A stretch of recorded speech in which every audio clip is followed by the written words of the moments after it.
नमस्कार,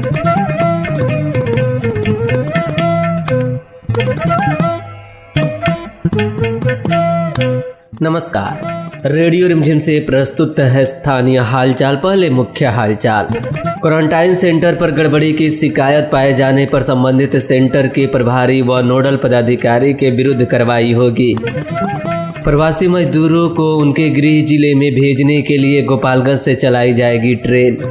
डेंगू व चिकुनगुनिया से बचाव हेतु स्वास्थ्य विभाग चलाएगा जागरूकता अभियान। जिले के पैक्स व व्यापार मंडलों के माध्यम से गेहूं क्रय की गति धीमी। और रमजान के आखिरी अशरा पर घर से ही लोगों ने की इबादत। स्थानीय हालचाल के इस अंक के साथ मैं राजेश कुमार चौरसिया।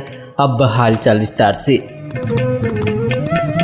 गोपालगंज जिले के प्रवासियों की लगातार बढ़ती संख्या को देखते हुए जिले में 6 नए क्वारंटाइन सेंटर बनाए गए हैं। साथ ही सभी क्वारंटाइन सेंटर पर कर्मियों को तैनात कर उनकी जवाबदेही तय कर दी गई है। इस बीच किसी भी सेंटर पर गड़बड़ी की शिकायत पाए जाने पर संबंधित सेंटर के प्रभारी व नोडल पदाधिकारी के विरुद्ध कार्रवाई होगी। प्रशासनिक स्तर पर इस संबंध में दिशा निर्देश जारी किया गया है। गोपालगंज जिले के सभी 14 प्रखंडों में पूर्व में कुल 69 क्वारंटाइन सेंटर बनाए गए थे।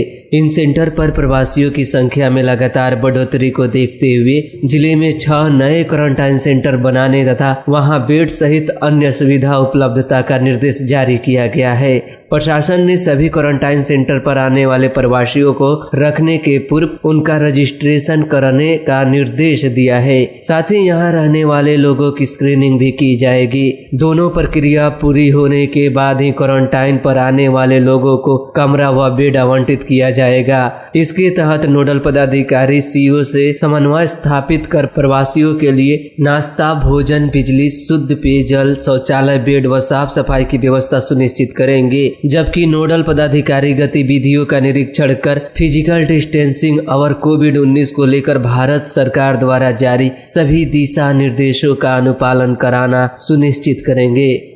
दूसरे राज्यों से घर लौट रहे प्रवासी मजदूरों के लिए गोपालगंज जिला प्रशासन ने ट्रेन से भेजने की पहल की है, जिसको लेकर जिला पदाधिकारी अरशद अजीज ने जलालपुर रेलवे स्टेशन का जायजा लिए और रेल DRM के साथ बैठक की। शनिवार की सुबह 9 बजे और शाम 4 बजे कई जिलों के लिए श्रमिक स्पेशल ट्रेन खुलेगी। इस ट्रेन के माध्यम से बिहार की सीमा में आने वाले हजारों मजदूरों को उनके गृह जिला भेजा जाएगा। उधर उत्तर प्रदेश व बिहार की सीमा पर स्थित बलथरी चेक पोस्ट पर बिहार के DGP गुप्तेश्वर पांडे पहुंचे। इसके साथ ही NH के रास्ते आ रहे अप्रवासी मजदूरों के बारे में जानकारी लिए। हमारे संवाददाता ने बताया कि मौके पर जिला पदाधिकारी अरशद अजीज, आरक्षी अधीक्षक मनोज कुमार तिवारी व सारण DIG भी मौजूद रहे।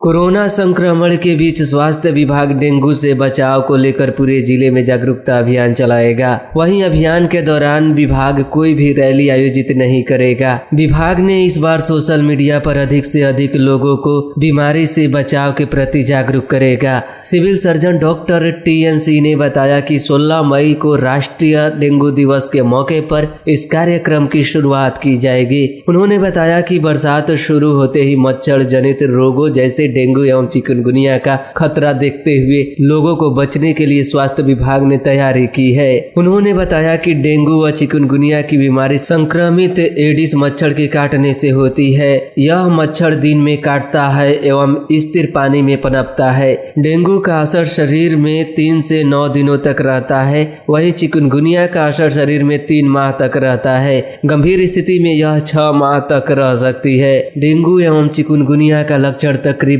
एक जैसे होती है। उन्होंने बताया कि तेज बुखार, बदन, सर एवं जोड़ों में दर्द, उल्टी होना, आंख के पीछे दर्द, त्वचा पर लाल धब्बे व चकत्ते का निशान, नाक, मसूड़ों से रक्तस्राव डेंगू एवं चिकुनगुनिया के लक्षण हो सकता है।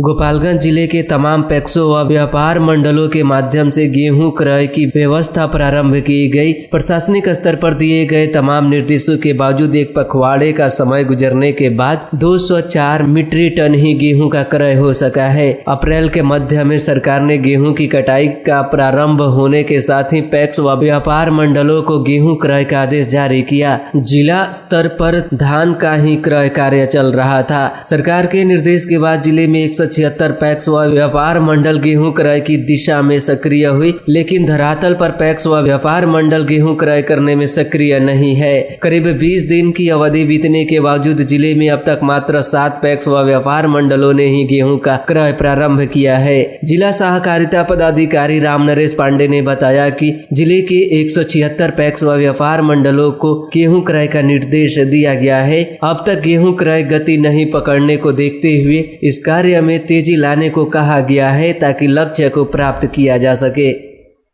जिले में रमजान के तीसरे व आखिरी अशरा पर मुसलमान भाइयों ने घर में रहकर अल्लाह की इबादत किया। मस्जिदों के इमाम के अनुसार रमजान का तीसरा और आखिरी अशरा 21वें रोजे से शुरू होकर चांद के हिसाब से 29वें या 30वें रोजे तक चलता है। ये अशरा सबसे महत्वपूर्ण माना जाता है। लॉकडाउन में लोग घरों के अंदर ही रहकर इबादत कर रहे हैं। हमारे संवाददाता ने बताया कि इस दौरान सभी लोग शारीरिक दूरी का भी पालन कर रहे हैं। कई परिवार के लोगों ने इस बार ईद का मार्केटिंग नहीं करके गरीब व असहाय लोगों की मदद करने की निर्णय लिए हैं।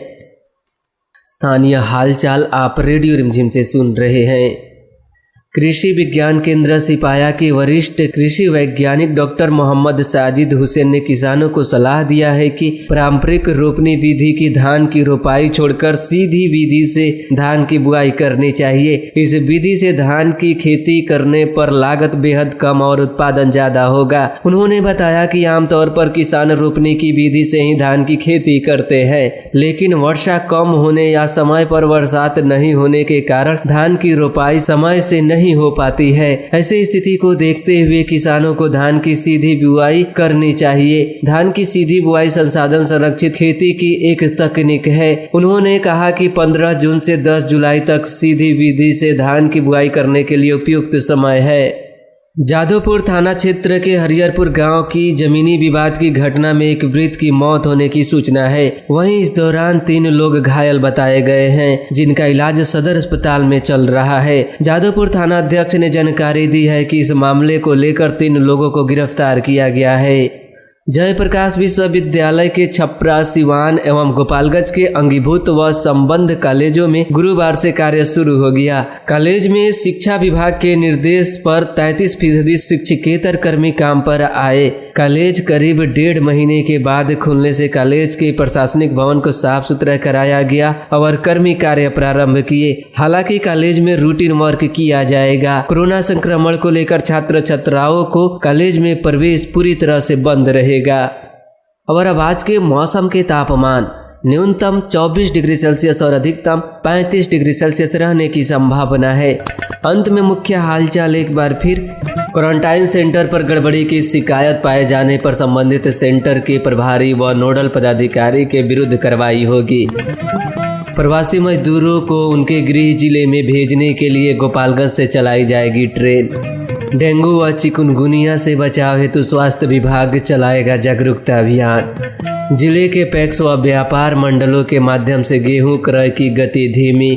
और रमजान के आखिरी अशरा पर घर से ही लोगों ने की इबादत। इसके साथ ही रेडियो रिमझिम से प्रसारित स्थानीय हालचाल का यह अंक समाप्त हुआ। नमस्कार।